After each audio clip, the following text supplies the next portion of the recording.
babala. Ang kwentong maririnig mo ay hindi katang-isip. Isinulat ito ng mismong nakaranas, isang karanasang hindi na kayang itikom ng katahimikan. Hindi ito kwentong ipinamana. Hindi ito sabi-sabi. Ito'y alaala ng takot na tunay na nangyari. At ngayong pinili mong makinig, handa ka na bang dalhin ito hanggang sa panaginip mo? Ito ang The 13th Scream. Bago tayo magsimula, magpapasalamat muna kami. Maraming salamat sa lahat, lalo na sa ating mga solid na taga-suporta at sa mga patuloy na nagbibigay ng tiwala sa The 13th Scream. Ako po si Jessel, taga Luzon, at ito ang isa sa mga karanasang hinding-hindi ko malilimutan habang buhay. Totoong nangyari ito sa akin taong 2018 nang sumama ako sa mama at lola ko papuntang San Jose, Dinagat Islands. May misyon kasi sila noon, panggagamot. Albularyo po sila pareho. Minsan may kinukulam, minsan may sinasapian. Ang totoo, hindi ko naman talaga linya yon. Pero sumama ako kasi gusto ko lang makasama si mama at curious na rin ako kung anong klase bang paggagamot ang ginagawa nila sa mga lugar na hindi ko pa napupuntahan. Dalaga pa ako noon, medyo takot pa sa mga kwento ng kulam at barang. Madalas ko lang naririnig sa mga matatanda pero hindi ko pa naranasan first hand. Kaya noong sinabi ni mama na sasama ako sa isang gamutang lakad, inisip ko lang na parang excursion lang. Mali pala ako. Pagkarating namin ng tanghali, una ko agad napansin ang paligid.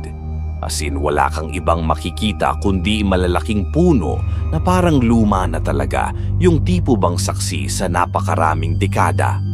Naglalakihang puno, sobrang lilim. At kahit tanghaling tapat, ang sinag ng araw parang hindi nakakapasok sa kapal ng mga dahon sa itaas. Tahimik, walang kahit anong ingay kundi kuliglig at pagaspas ng hangin. May mga bundok din na patag, parang binabantayan ang buong lugar. Sa malayo, dagat ang tanaw, asul, kalmado, pero parang tahimik na nagmamasid. Walang signal, walang TV, walang ingay ng motorsiklo. Parang malayo kami sa lahat ng kilala kong gulo sa syudad. Pagkatapos ng tanghalian, sabi ni mama, maghahanda na raw sila para sa gagamutin.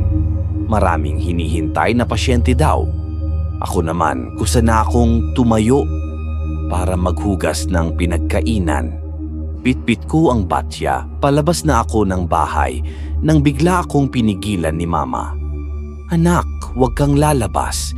Hindi ka taga rito, sabi niya ng seryoso. Halos walang emosyon sa mukha niya. Baka mabati ka. Napakunot noo ako. Sino po ba yung sila? Tanong ko habang pilit na iniintindi kung bakit bigla siyang naging matigas ang tono. Basta, wag mo na lang silang tignan kung makaramdam ka ng iba. Tumangulang ako. Pero sa loob-loob ko baka naman OA lang si mama. Sabi ko pa nga sa sarili ko, hapon pa lang, may araw pa. Ano naman nang babati sa akin? Pero lumabas pa rin ako. Paglabas ko, agad kong naramdaman na parang iba ang hangin. Hindi siya malamig pero parang mabigat. Yung tipo bang may presensyang hindi mo maipaliwanag. Ang dilim agad ng paligid kahit hapon pa lang. Ang kapal ng lilim ng mga puno. Yung tipong kahit may araw, hindi na siya makalusot. Tahimik. Tanging kuliglig lang talaga ang maririnig mo. Nagsimula akong maghugas. Tahimik lang. Kumakanta pa ako ng mahina pang tanggal kaba. Yung kanta ko nga, hindi ko na maalala. Basta para lang may marinig akong boses kahit sarili ko lang.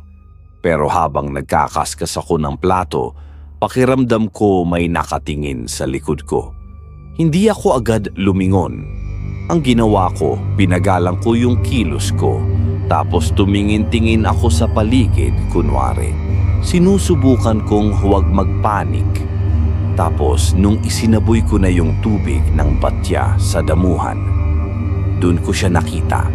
Sa pagitan ng dalawang puno may pares ng mata na nakatitig sa akin. Hindi siya basta-bastang mata. Sobrang laki.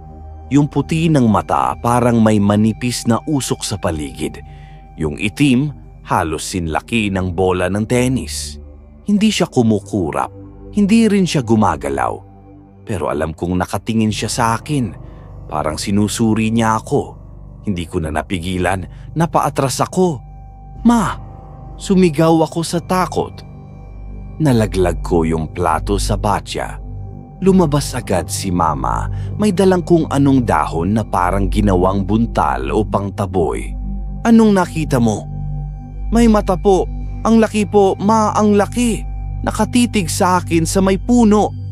Hinila niya ako agad papasok. Sinara niya lahat ng bintana. Kumuha siya ng asin at dinurog ito sa kamay niya. Sa sobrang bilis ng kilos niya, parang alam na niya kung ano yung nakita ko. "Huwag kang lalabas ulit, lalo na pag ikaw lang. May mga matang nagbabantay dito at pag nakita ka nilang hindi ka taga rito, babatiin ka talaga." Hindi na ako nakasagot, tahimik lang ako. Pero sa loob-loob ko, ramdam ko na yung sinasabi niya. Totoo, kasi iba yung pakiramdam eh. Hindi siya guni-guni lang. Hindi rin siya imagination. Iba ang presensyang yon. Parang may bantay talaga. Dun ko unang naranasan yung takot na hindi mo maintindihan. Yung pakiramdam na hindi lang tao ang nandito. Yung alam mong may ibang nagmamasid sa'yo. At minsan sapat na yung pagtitig nila para maramdaman mong hindi ka dapat nandyan. Kinabukasan maaga akong nagising. Hindi pa man sumisikat ng todo ang araw, bumaba na ako sa balon para maglaba. Inutusan ako ni Mama na linisin ang mga ginamit na kumot at mga damit mula sa ginawang gamutan kagabi. Ako lang mag-isa, dala ko yung batya at sabon, saka tabo. Tahimik pa rin sa paligid, yung tipo ng katahimikan na parang may nakikinig. Hindi yung normal na tahimik, kundi yung parang may nagmamasid. Yung daan papuntang balon, may kalayuan din sa mismong bahay, hindi sementado. May mga ugat ng puno na nakausli at may mga tuyong dahon na gumugulong sa lupa. Medyo palusong ang daan. Sa dulo nito, may kumpol ng matatandang puno ng balete. Doon naroroon ang lumang balon na parang gawa pa noong unang panahon. Bato ang paligid, may mga luntiang lumot na nakadikit sa gilid at amoy lupa ang singaw ng hangin sa lugar. Madalas daw doon naglalaba ang mga taga roon. Pero ngayon, wala ni isang tao. Ako lang. Walang ibang hakbang, walang kahit anong tunog maliban sa mga huni ng ibon at ang kaluskos ng mga dahon sa itaas. Ramdam ko talaga na parang nasa gitna ako ng gubat. Mataas ang mga puno at halos walang sikat ng araw na pumapasok. Maliwanag sa taas pero madilim sa lupa. Pero dahil nga sanay akong tumulong kay Mama, inisip ko na lang na normal lang to. Hindi dapat matakot, sabi ko sa sarili ko. Habang nilulublob ko sa tubig ang mga labahin, napapansin kong parang masyadong tahimik. Yung klase ng tahimik na parang may hinihintay. Masyadong kalmado. Wala akong naririnig kahit langgam. May kung anong bigat sa hangin. Hindi siya malamig, pero parang may alingas-ngas na hindi mo makita. Kaya para matanggal yung kaba, sinimulan kong magsipol. Yung simpleng tono lang, walang lyrics. Hindi naman ako marunong kumanta. Pero kahit papano, nakatulong na may ingay akong naririnig galing sa sarili ko. Habang tuloy lang ang sipol ko, narinig ko ang isang tunog na hindi dapat naroon. May biglang sumagot. Isang sutsot, mahaba, manipis at malamig. Parang tunog ng hangin na dumaan sa butas ng bote. Pero hindi yun hangin. Parang sipol, pero hindi galing sa tao. Napahinto ako. Nabitawan ko ang isa sa mga labahin. Napalingon ako sa paligid. "Hello?" Tanong ko, medyo pabulong. Walang sumagot. Pero ramdam kong hindi na ako nag-iisa. Inulit ko ulit ang sipol. Gusto kong subukan kung nagkataon lang. Pero pagkatapos kong sumipol, sumagot ulit. Mas malapit na. Parang nasa likod ko na lang. Tumayo ako agad. Pigil ang hininga ko. Parang may gumapang sa batok ko. Biglang nanlamig ang palad ko kahit pawisan. "Sino yan?" tanong ko. Pero ngayon mas may diin na ang boses ko. Galit, pero halatang takot. Wala pa ring sagot. Hindi rin ako makagalaw. Parang napako ang paa ko sa lupa. Tumingin ako sa puno ng balete sa kanan ko. Malaki, mababa ang mga ugat. Dikit-dikit ang dahon, parang may tagong sulok sa likod. Doon ko naramdaman ang bigat ng presensya. Biglang may pumato. Isang bato kasing laki ng kamao, bumagsak malapit sa batya ko. Galing sa direksyon ng punong balete. Hindi yun basta nalaglag lang, binato talaga. Matulis ang bagsak, may galit. Napaatras ako. Nalaglag ang sabon. Napamura ako sa kulat. Wala akong nakikitang tao, wala ring ingay ng takbo. Pero sigurado akong may nandun. Yung pakiramdam na may nakatingin pero hindi mo makita. At kahit anong pilit kong hanapin, parang ayaw talaga magpakita. Hindi na ako nag-isip. Iniwan ko ang labahin, batya, pati ang sabon. Karipas ako ng takbo. Paakyat pabalik sa bahay. Habang tumatakbo ako, parang may humahabol. Hindi ko alam kung tao, hayop o kung ano. Pero ramdam ng batok ko na parang may malamig na hangin na sumusunod. Pagbalik ko sa bahay, hinabol ako ng hingal. Si mama na nasa loob pa, napatingin agad sa akin. "Anong nangyari?" tanong niya. Hindi ako agad nakasagot. Nanginginig pa ang tuhod ko. Uhaw na uhaw ang pakiramdam ko kahit wala pa akong ginagawa masyado. May sumagot sa sipol ko, ma. Tapos binato ako. Galing sa balete. Wala akong nakita pero may presensya doon. Hindi na siya nagtaka. Tumango lang siya. Sabi ko naman sa'yo, huwag mong masyadong pinapansin yung paligid. Lalo na pag mag-isa ka. Tahimik ako. Wala na akong nasabi pa. Pero sa isip-isip ko, hindi na ako babalik doon. Hindi na ako bumalik sa balon mula noon. Kahit hindi pa ako tapos maglaba, hindi ko na balak tapusin pa yon. Sa lugar na to, minsan sapat na yung simpleng sipol para mapansin ka ng mga hindi mo dapat pinapansin. Linggo ng gabi, halos ilang araw na rin kaming nasa dinagat. Madami-dami na rin ginamot sina mama at lola. Ako naman tuloy lang sa pagtulong kahit hindi ko talaga maintindihan lahat ng ginagawa nila. Pero habang tumatagal kami doon, mas tumitindi rin yung pakiramdam ko na parang may bumabalot sa amin na hindi normal. Parang may matang nakabantay sa bawat galaw ko, lalo na sa gabi. Noong gabing yon, tinawag ako ni mama habang nag-aayos ako ng mga kumot. "Samahan mo ako. May tatawagin daw na pasyente sa kabilang barangay," sabi niya. Hindi ako agad sumagot. Napatingin lang ako sa labas. Madilim, malamig, at parang ang bigat ng hangin. Pero tumango pa rin ako. Sanay na akong sumunod kay mama, lalo na pag may kinalaman sa gamutan. Gabi na noon, madilim ang paligid. Wala masyadong poste. Ilaw lang sa mga bahay ang nagsisilbing gabay. Bitbit namin yung gamit nila sa panggagamot. Bayabas, mga dahon, asin, at kung ano-ano pang sangkap na hindi ko na matandaan.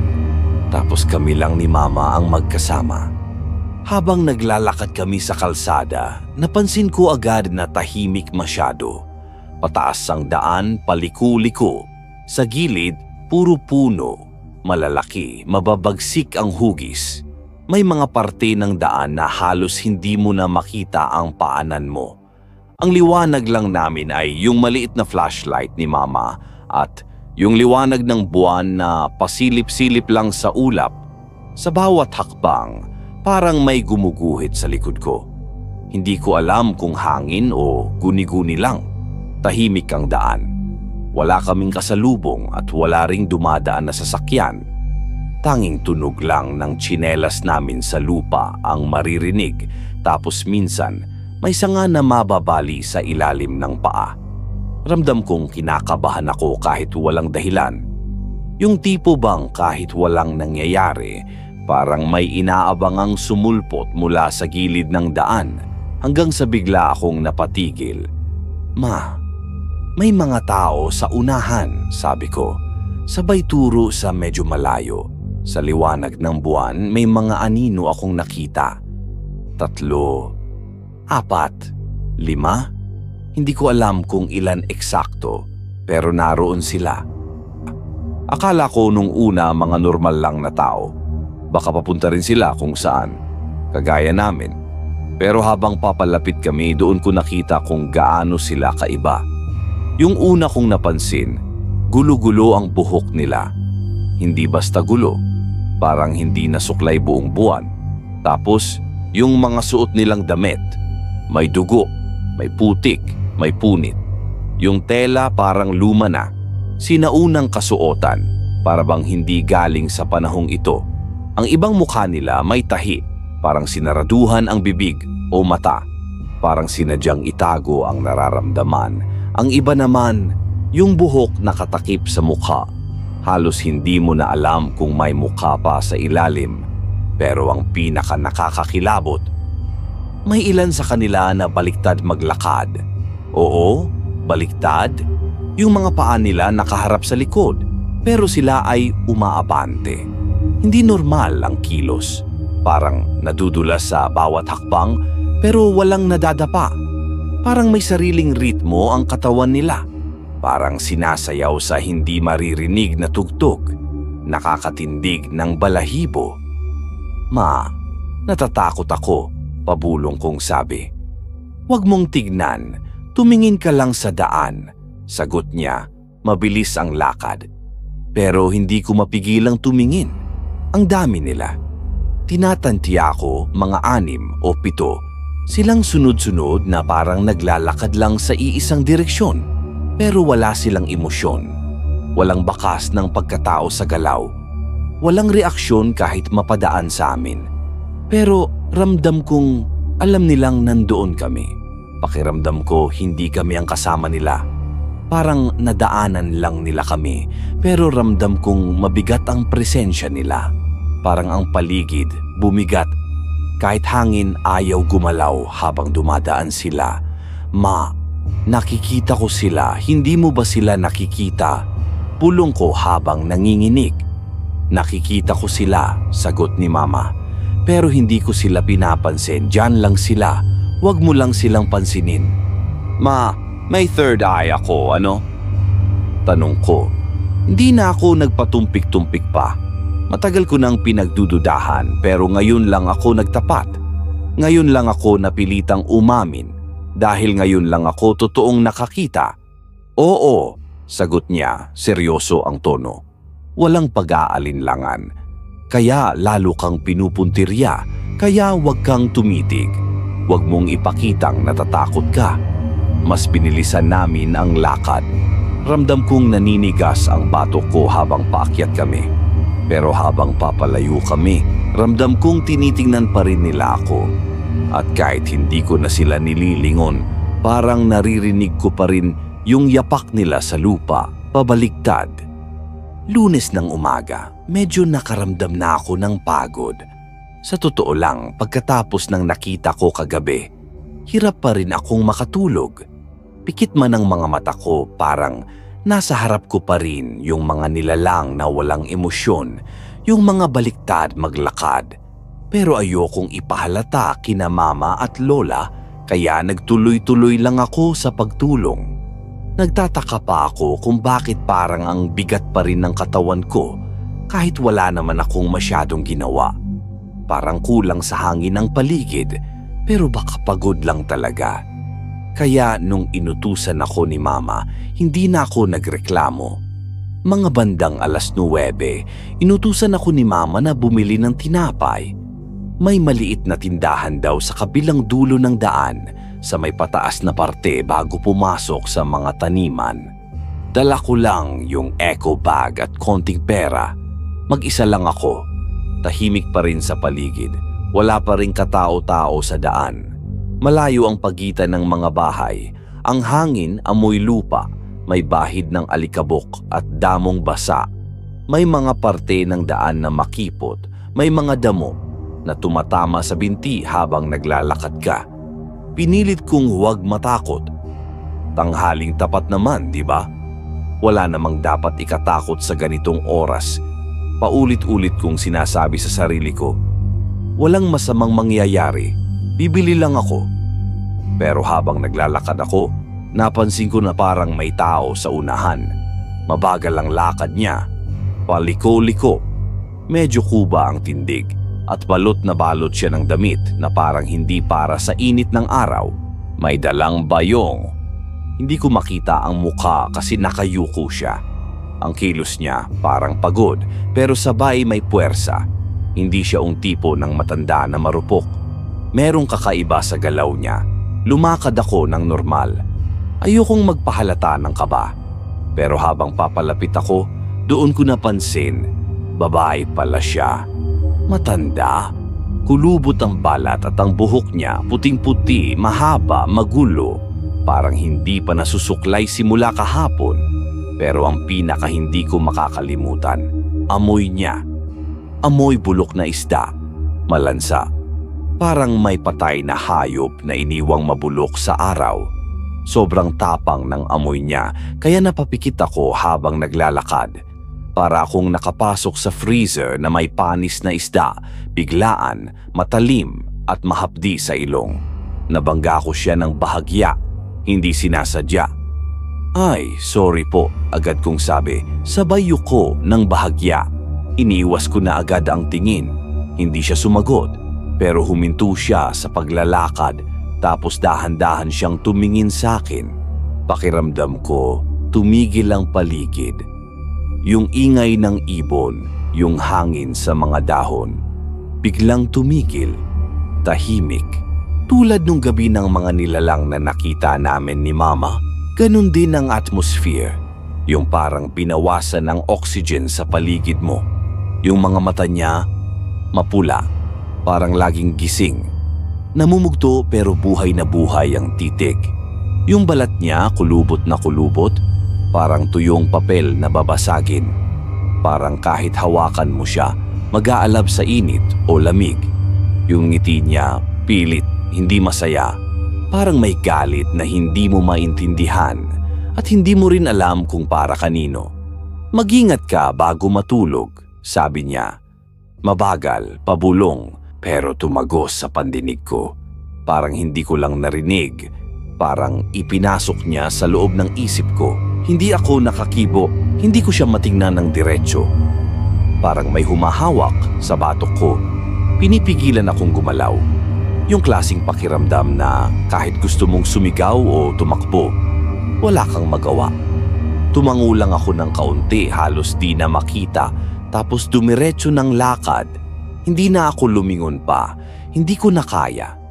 Pagdating ko sa tindahan, halos hindi ako makahinga. Para akong binagsakan ng mabigat na kumot, humigpit ang dibdib ko. Hindi ako makapaniwalang ganun lang yon. Saan siya galing? Bakit ganun siya magsalita? At bakit parang may babala sa tono niya? Pag uwi ko, hindi ko agad sinabi kay Mama. Ayokong isipin niyang matatakutin ako. Pero sa loob-loob ko, alam kong hindi normal yung babaeng yon. Hindi yon basta matandang namimili lang. At hindi ko alam kung tao ba talaga siya. Gabi na noon, ilang oras matapos kong makasalubong ang matandang kuba. Tahimik ang bahay pero ang pakiramdam ko, hindi talaga ako mapakali. Hindi ako mapakali sa katawan ko. Parang may kung anong gumagalaw sa loob. Masakit ang tiyan ko. Hindi yung ordinaryong sakit, parang kinakalikot sa loob. Paunti-unting pagkirot na lumalalim habang tumatagal. Para bang may bagay na hindi dapat naroon. Naglalakad-lakad ako sa loob ng bahay. Hindi ako mapakali. Pinipilit kong itulog pero hindi ako makapikit. Ramdam ko yung kabog ng dibdib ko sa tenga ko. Lahat ng ingay tulad ng paggalaw ng kurtina o langit-ngit ng kahoy, lahat parang pinalakas ng 3 beses. Hindi ko alam kung paranoia lang ba to o kung may totoo na talagang bumabalot sa bahay namin. Nagsimula akong mag-init. Para akong nilalagnat pero mas masahol. Tapos maya-maya parang may gustong lumabas sa bibig ko. Mabigat, malagkit ang pakiramdam. Pinipigilan kong isuka kahit hindi ko alam kung anong isusuka ko.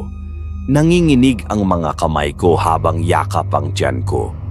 Nakaupo ako sa gilid ng papag, pawis na pawis pero nanlalamig. Hanggang sa hindi ko nakinaya. "Ma!" sigaw ko. "Ma! Masakit!" Nagkagulo na sa loob ng bahay. Si Mama, si Lola at pati ang ilang kasama naming kamag-anak lumabas ng kwarto. Pinahiga nila ako sa sahig na may banig. Pawis na pawis ako kahit malamig ang gabi. Nanginginig ang mga kamay ko at panay ang pigak ko sa tiyan ko na para bang gusto kong alisin kung ano man ang nasa loob. Nang bigla bumagsak ang isang napakalakas na kalabog sa bubong. Sabay-sabay kaming napatingin. May parang malalaking paa na gumagapang sa yero. Mabilis, mabigat. Tapos bigla ulit kumalabog. Tila paulit-ulit nitong binabangga ang bubong sa isang bahagi. "Walis tingting, asin, bawang!" sigaw ni Lola. Umaalog ang boses niya pero matatag pa rin. Tumakbo siya palabas ng kwarto, may dalang asin at bawang. Binuksan niya ang bintana at sinimulang magsaboy ng asin palabas. Binasaan niya rin ang mga sulok ng kwarto ng tubig na may kalamansi. Nilagyan niya ng bawang ang ilalim ng kama. Pinilad niya ang walis tingting at binaligtad ito. Itinapat sa pinto. Habang ginagawa niya ito, parang lalong lumalakas ang mga yabag sa bubong. Parang galit ang nilalang. "Hindi yan makakapasok kung alam niyang hindi ka nag-iisa," sabi ni Lola habang binabantayan ako. Hindi pa rin humihinto ang kalabog. Parang gumagapang sa bubong ang kung ano, paikot-ikot, naghahanap ng butas. Sa bawat bagsak, ramdam ko na parang lumalalim ang sakit ng tiyan ko. Hindi na lang takot ang nararamdaman ko. Parang may nilalang na gusto akong buksan mula sa loob. Hindi ko na alam kung saan ako babaling. Sumuka ako. Una, laway lang. Tapos, may kasamang itim na parang putik. Malapot, mabaho, mapait ang lasa. Umiiyak na ako habang sumusuka. Umabot ako sa palanggana at doon ako tuluyang nagsuka ng sunod-sunod. Si Mama hawak ang batok ko. Umiiyak na siya pero panay dasal. "Ilabas mo lang, anak. Ilabas mo lang, wag mong pigilan." Hanggang sa may lumabas na bagay. Isang maliit na sisiw, itim, basang-basa, parang bagong pisa na balot, pero maitim. Umungol ito ng mahina, hindi ito normal na sisiw. Kakaiba ito sa mga sisiw na nakita ko. Ang mga mata niya nakapikit pero gumagalaw. Yung pakpak niya nanginginig pero hindi mukhang normal. Parang hindi manok. Parang anino ng isang nilalang na ginawang hugis sisiw. "Buti na lang na isuka mo yan," sabi ni Lola habang inilalapit ang asin sa bunganga ko. "Kung hindi mo yan nailabas, baka ikaw pa ang ginawang sisidlan." Hindi ko na naintindihan ang lahat ng sinabi nila. Basta ang alam ko lang, pagkalabas ng itim na sisiw, biglang gumaan ang dibdib ko. Para akong nabunutan ng matalim na tinik. Tumigil ang kalabog, tumahimik ang bubong. Pero hindi ako agad nakatulog kasi alam kong hindi pa yun tapos. Alam kong hindi lang basta sumuka ako ng sisiw. Kasi ang tanong ko, paano siya napunta sa loob ko? Martes ng umaga, nagkayayaan ang mga kamag-anak kong lumusong sa dagat para raw makapagpahinga naman at hindi puro problema ang iniisip. Maganda raw ang tubig sa may kabilang bahagi ng pulo, malinaw, malamig at mapayapa. Pero ako hindi pa rin mapakali. Hindi ko maalis sa isipan ko ang nangyari kagabi. Lalo na yung itim na sisiw. na inilabas ko. Kahit nakatulog na ako sa pagod, paggising ko ay parang mabigat pa rin ang dibdib ko. Parang may iniwan sa loob ng katawan ko kahit na ilabas na yung sisiw. Tila ba may bakas pa ring nakadikit sa kaluluwa ko, parang marka na hindi na mabubura. Nagpaalam ako kay mama na maglalakad-lakad lang ako sa baybayin. Hindi ko sinabi kung bakit. Gusto ko lang mapalayo, makalanghap ng hangin at makalimot kahit konti. Hindi ko rin gustong sumama sa masayang paliligo. Sa totoo lang, gusto ko lang mapag-isa. Habang naglalakad ako sa gilid ng dagat, napansin ko ang pagbabago ng itsura ng paligid. Paunti-unting nawawala ang mga bahay. Palayo ako ng palayo. Lalong lumalalim ang katahimikan.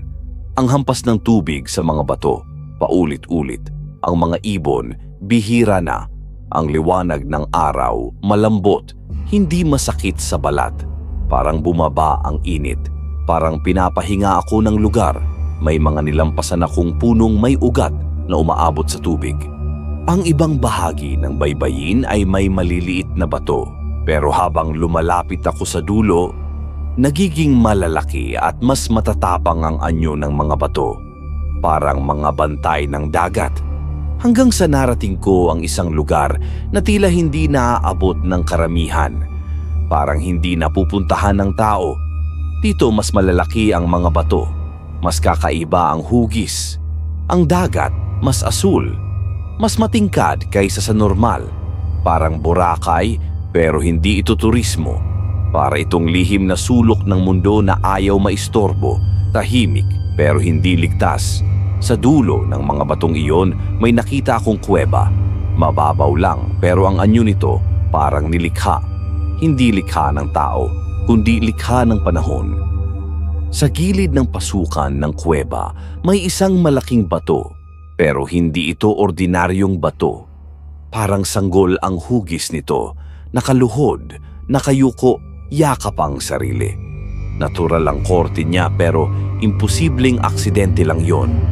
Parang may nakabaon na emosyon sa itsura ng bato. Tila may lungkot. Hindi ko alam kung guni-guni ko lang o dala pa rin ng takot. Nilapitan ko. Hindi ko maipaliwanag kung bakit. Wala akong ibang inisip kundi yung lambot ng paligid at yung pang-akit ng batong yon. Para akong tinatawag hindi sa tenga kundi sa puso. Sa isip. May isang bahagi sa akin na gustong hawakan ng bato pero may isa ring nagsasabi, "Wag." At habang palapit ako, biglang may lumabas mula sa loob ng kuweba. Mabilis ang galaw. Parang tubig na naging laman. Tumaas mula sa lilim, dahan-dahan, hanggang sa tuluyang lumantad sa liwanag. Unti-unti siyang lumabas, tila walang bigat. Parang hindi siya nakatapak sa bato, kundi lumulutang sa sarili niyang presensya. Isang nilalang. Hindi tao. Hindi rin isda. Pero babae ang anyo. Parang sirena. Pero hindi yung tipo ng sirena sa kwento. Iba to. Mas matangkad, mas nakakatakot kahit maganda. At ang mga mata niya hindi kumikurap. Tinitigan lang ako. May lungkot, may galit, may tanong. Pakiramdam ko hindi ako makagalaw. Ang hangin sa paligid parang tumigil. Ang mga alon niya tila humina. Ang sarili kong paghinga nawala sa ritmo. Gusto kong tumakbo pero nanigas ang katawan ko. Pati paningin ko tila tinatali ng tingin niya. At sa isang iglap, nagsalita siya. Hindi ko magalaw ang bibig pero narinig ko. Hindi sa tenga kundi sa loob ng utak ko. Huwag kang matakot. Hindi kita kakainin. Boses yon na hindi ko maipaliwanag. Wala sa pandinig pero malinaw sa loob ng ulo ko. Parang pinapadala ng hangin mismo.